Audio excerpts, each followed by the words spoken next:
Okay, we're back. We're going to do our top 10 list. Mike and Mark here. We are going to feature Styx, and big favorite of ours, and we are going to go through a top 10 and some honorable mentions as far as our favorites go. I will go ahead and lead this one off. These are in no particular order. Didn't go by albums. My I will say that my list doesn't include anything from the first four albums. So I went beyond that to start. So we're going to start off with one of my all-time favorites from them is Castle Walls from The Grand Illusion. Just a wonderful, haunting, beautiful song. Queen of Spades from Pieces of Eight, one of their more unknown hard rockin' tunes it just beats to hell the radio songs that are associated with this band. The next song is from Crystal Ball, Jennifer. Just a great, great song. Great vocals from Dennis DeYoung. Including the next one, another all-time favorite, Sweet Madam Blue. Another great anthem from the band. Then again from Pieces of Eight, Sing for the Day. Tommy Shaw pen song. I've always loved that. Now we're going to go, I got three from the Cornerstone album. The song that leads off the album, Lights. Awesome song. Borrowed Time, another big favorite for a long time. And then kind of an obscure, unknown song, but great tune, Tommy Shaw written song, Love in the Midnight. It's always been a big favorite of mine since I was a kid. First got exposed to it. And then we got two from Paradise Theater.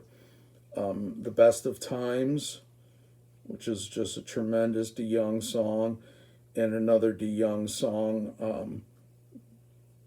I'm sorry. This is not from the Paradise Theater. This is from the Kilroy. Kilroy. Kilroy was here. Yeah, Kilroy was here. Don't Let It End, which is just a beautiful ballad from Dennis DeYoung. So we go to the honorable mentions, and here again, I didn't, I was limiting myself to 5. I could have put many more, but I didn't. So we kept it at 8. We kept it at 5. Rockin' the Paradise, obviously from Paradise Theater, and then the incredible title track from Pieces of Eight, great DeYoung piece. And then something from the second album, Father OSA, probably in my mind their best early song. It's kind of lost a little bit of luster over the years. It used to be like a top favorite of mine. I still like it a lot, but it doesn't have that incredible special meaning anymore. Then we got from The Grand Illusion, Superstars, a great uplifting number. And then to finish off my honorable mentions, we got Mademoiselle, which is from Crystal Ball.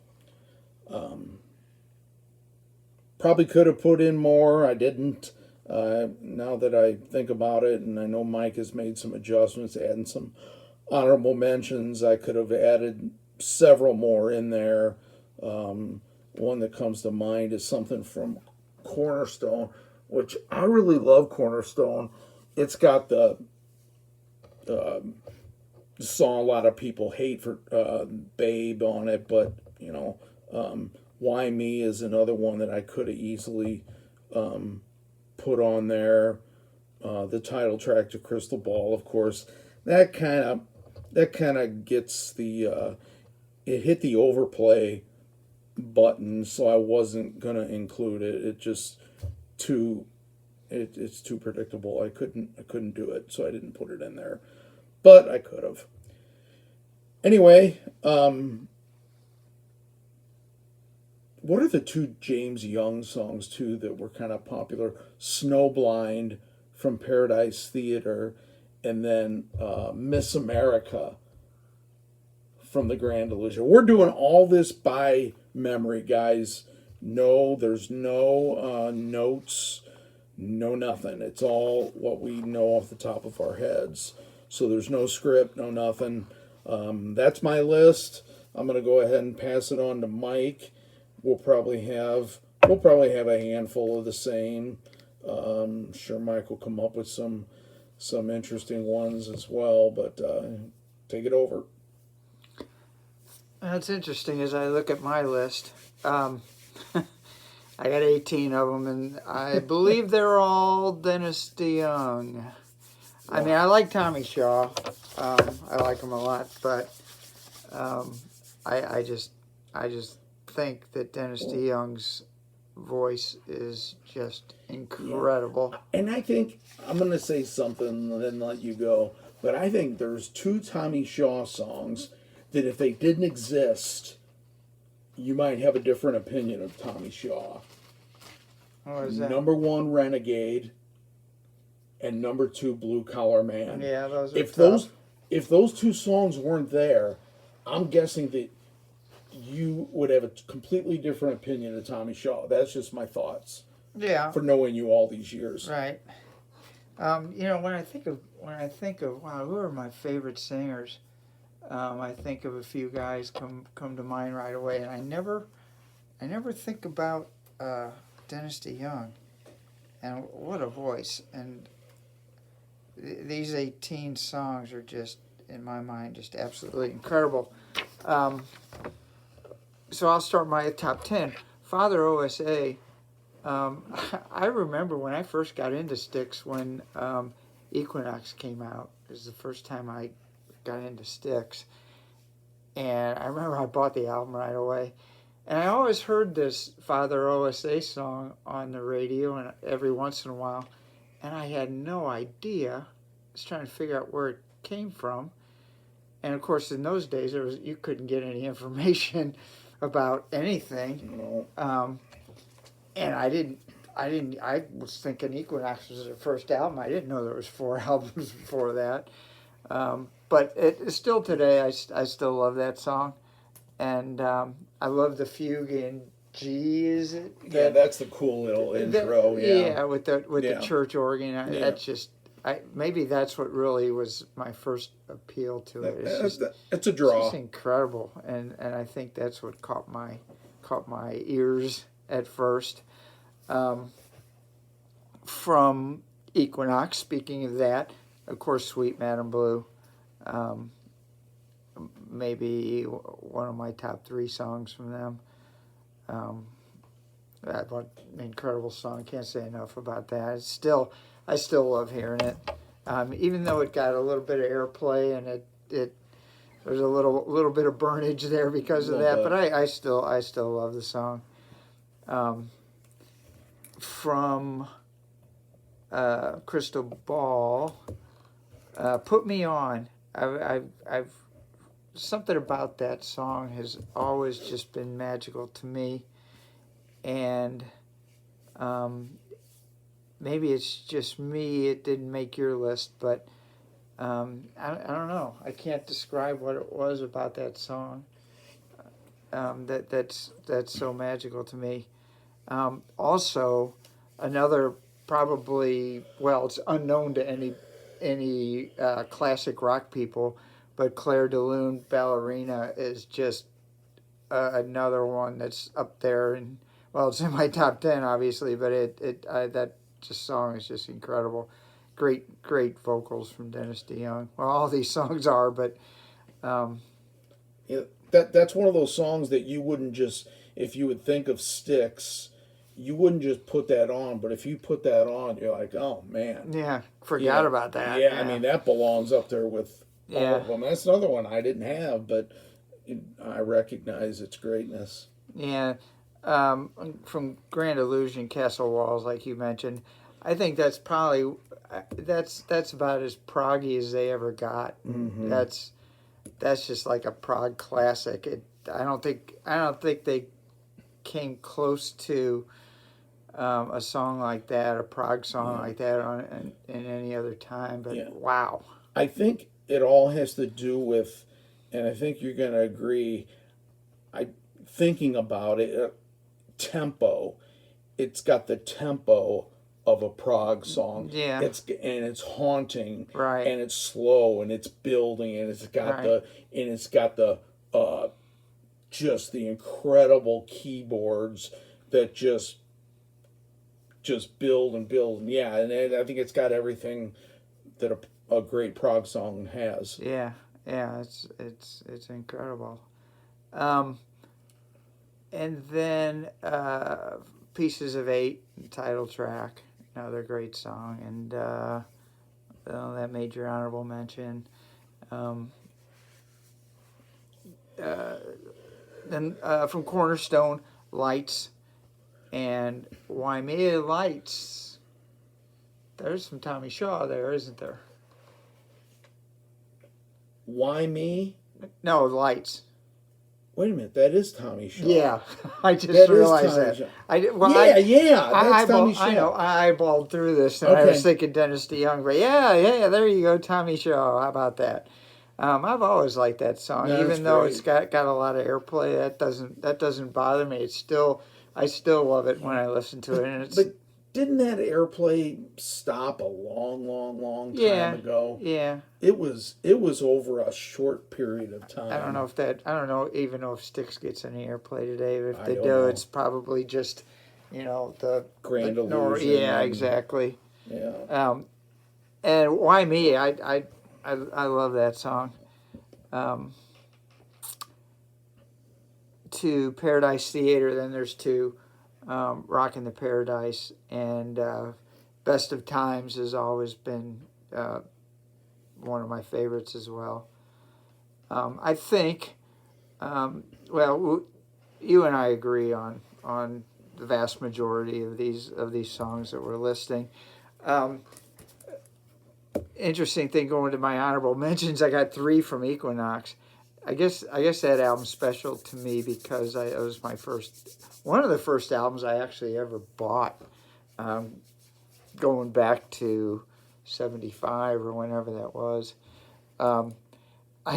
In going through my honorable mentions, and going through these, I had to go and listen to a lot of this stuff to work on these.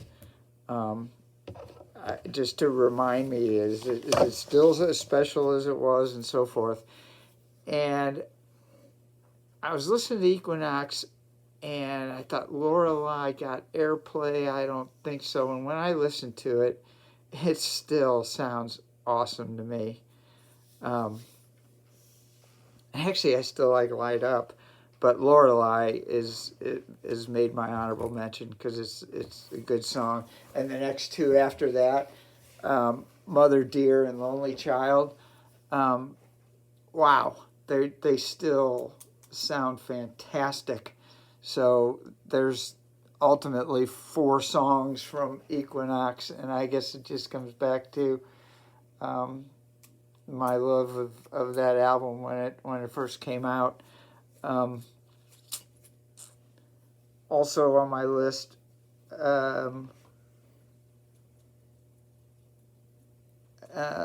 Mademoiselle and This Old Man. Another one from both of those are from Cristobal, but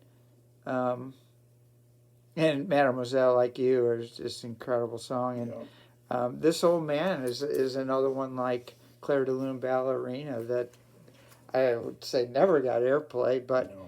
it's an incredible song again. Dennis DeYoung, unbelievable. Um,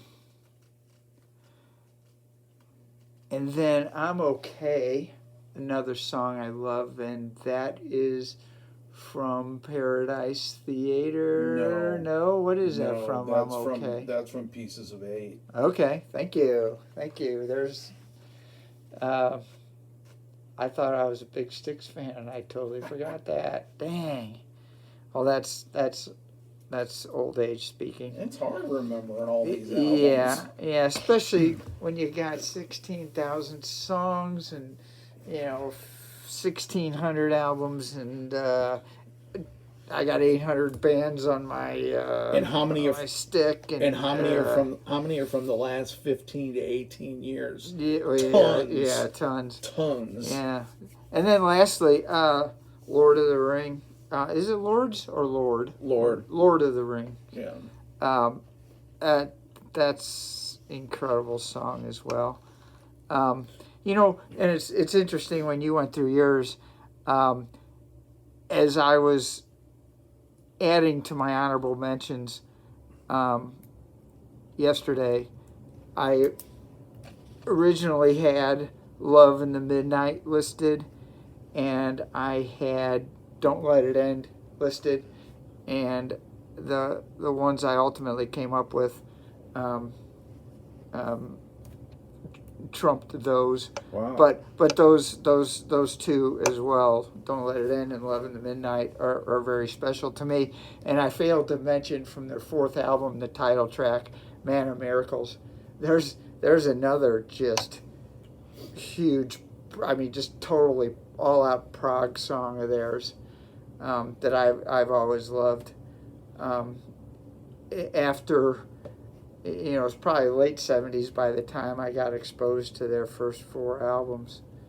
And actually, on those first four albums, the first one's a little spotty, but especially Man of Miracles and Serpent's Rising have a lot of good stuff on it, actually. I don't think those four albums get much attention, but they're pretty good albums. Yeah. There was a time, and I know you remember this, when I first met you, that you were, I know you remember this, you were very anti Pieces of Eight. You were very anti Cornerstone. You did not want anything to do with them. You were like, you know what? You felt like it was too much Tommy Shaw influence, and you didn't go there. Yeah, I did that with a lot of stuff. I don't know what happened to me in the very late 70s. It was the same way with Point of No Return. I when that came out, it's like no, I don't care for it, and I don't know. Yeah. I don't know what that was. Well, I mean, like we talked, I think with the Tommy Shaw thing, I think it was Renegade and Blue Collar Man. Back then, we were probably a little bit more closed-minded, and you said, you know what? I don't like these songs at all. I want nothing to do with it. And, Cornerstone, no.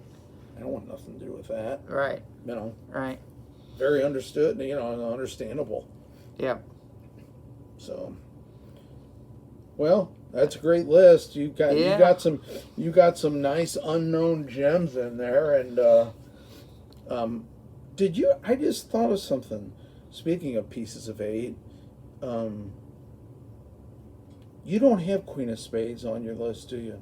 No, and that was certainly in consideration. Because that's a DeYoung. It was in there. That's a DeYoung. Oh yeah. That's not, yeah. Just curious. No. I mean, I'm not. That's what's great. I mean, I got my list. You got your list. It shows you.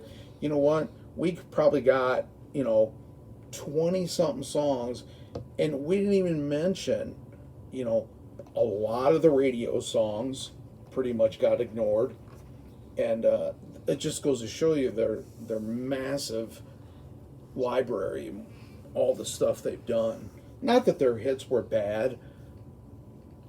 Well- I just don't think some of them. I just don't think they're that special. Yeah, well, you and I are album people, Yeah. and which means we thoroughly enjoy almost every Styx song. Probably there's a few that we're tired of, but you know they've got so much good stuff, and that's not even mentioned here. There's another 20, 25 great songs that we haven't even mentioned. So they're a great band and very special to me. Yep. That was fun. Yep. I'm good to go. You ready? Yep. All right, we'll end it. Thanks for watching. Let me know what you think. Like it, subscribe, and we will catch you on the next one. I think we got Supertramp on deck, so stay tuned. Thanks.